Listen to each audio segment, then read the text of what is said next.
Hello and welcome to the Rested podcast, where we explore travel time rather than destinations and the joys and surprises of shared transport.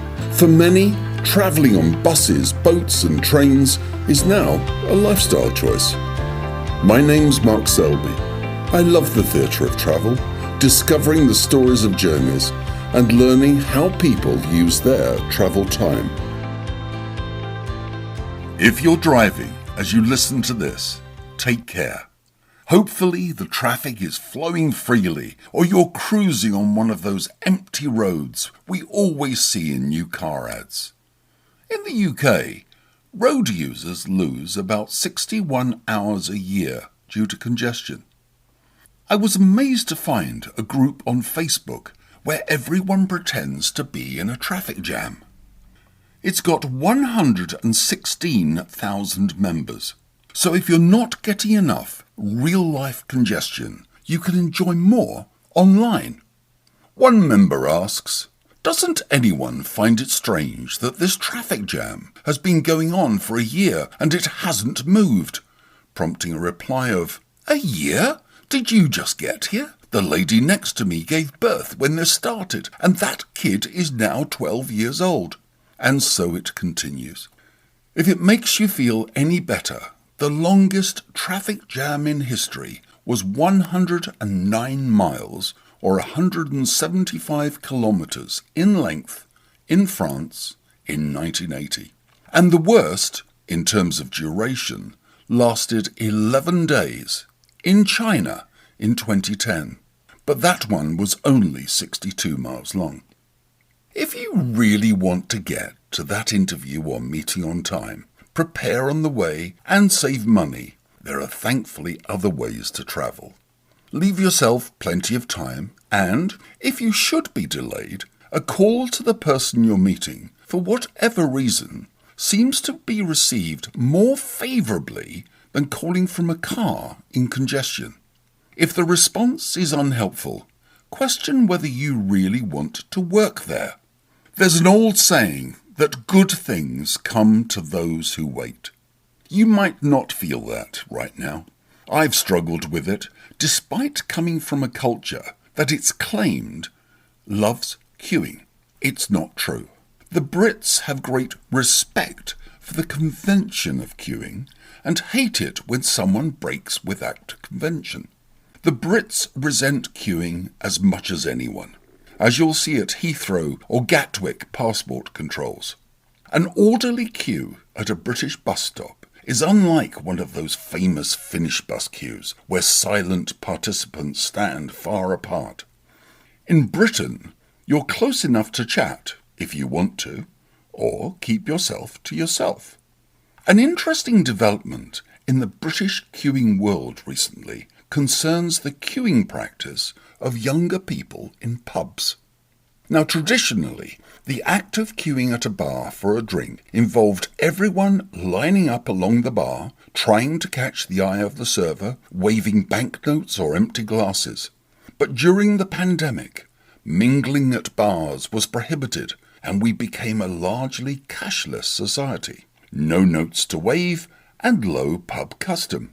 As noted in the last episode, many pubs closed.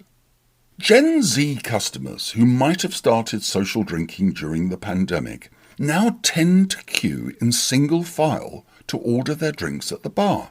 The impact of order on the atmosphere of cheerful bar chaos has resulted in a campaign, I'm serious, to teach Gen Zers how to order beer in a pub, embracing the chaos, banter, and bonhomie of old. Naturally, this behaviour warranted closer investigation, so a friend and I entered a quiet pub in London. We approached the sparsely populated bar, ordered and had a chat there. A few minutes later, the barman announced to all of us at the bar, "If you've been served, please step away from the bar." I turned to see someone standing behind me with a look of want and proffering an empty glass. I couldn't determine if he resembled Charles Dickens' Oliver asking for more gruel or someone collecting for charity. We stepped aside and departed. The campaign mentioned earlier has clearly not spread far enough. The idea of good things come to those who wait might be true when taking the first sip of a drink, but not if the bus you're waiting for just doesn't arrive. It's frustrating, to say the least, and potentially dangerous if you're left alone on an unlit, deserted country road. Whose fault is it? The answer's simple. It's their fault. The blame game in the world of transport is remarkable. Governments blame previous governments, transport authorities blame contractors, service operators blame unions, and so it goes on, often creating circular economies of blame. But almost everyone agrees that more money would solve the problem. It might not. Without going into details, a lot of money is wasted on projects that might line the pockets of a few, but will have little impact on the person waiting for that bus in vain. What galls me is how lobbyists manage to position the victims as the problem.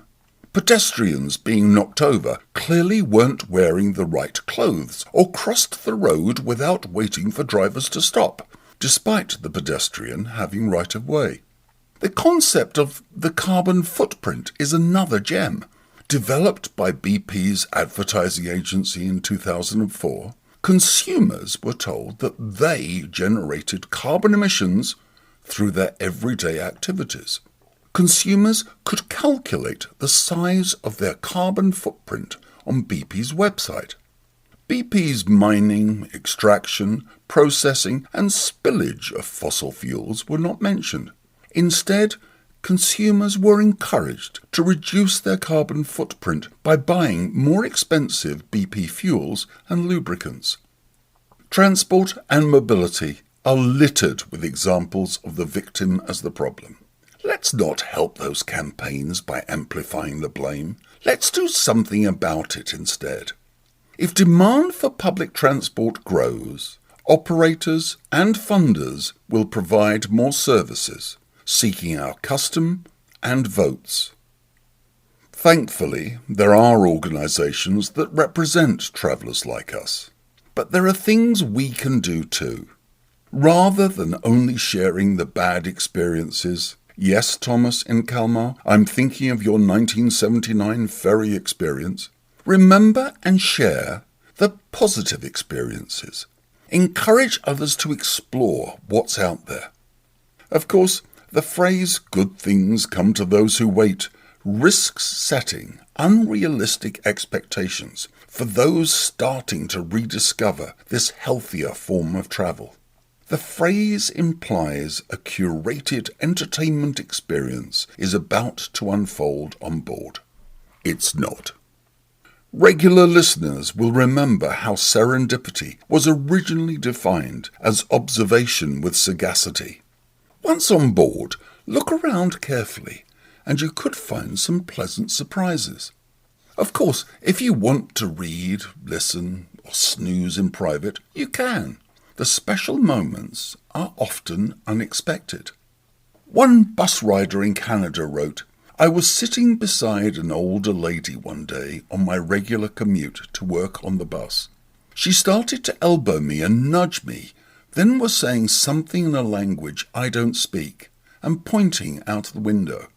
I looked out and noticed there was a rainbow that she wanted to share with me.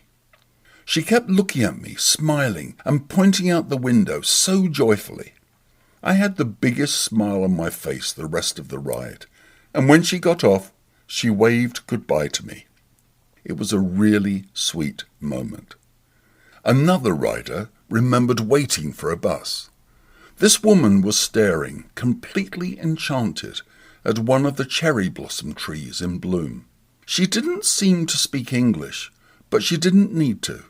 It was a lovely moment seeing something that I take for granted and see every day through the eyes of someone viewing it for the first time. I wonder if the lady who didn't speak English was one and the same person. If so, she clearly made a lasting impression on fellow travellers. It's wonderful to be and feel appreciated. And achieving both is a noble ambition. If you've not ridden for a while, you might have forgotten some of the things that are genuinely appreciated by others. Give up your seat to someone in greater need. Help someone store their luggage, and thank staff when you disembark. With these small acts, you'll be making a difference, and you'll be appreciated. Thank you for listening and for sharing your stories. Please keep sending them to restedpodcast@gmail.com. Until next time, enjoy your travels. Thanks for listening to the Rested Podcast. Please subscribe for details of new episodes and tell your friends. I look forward to reading and sharing your travel stories. Please email restedpodcast@gmail.com. And my thanks to everyone that has contributed to Rested so far. Enjoy your travel.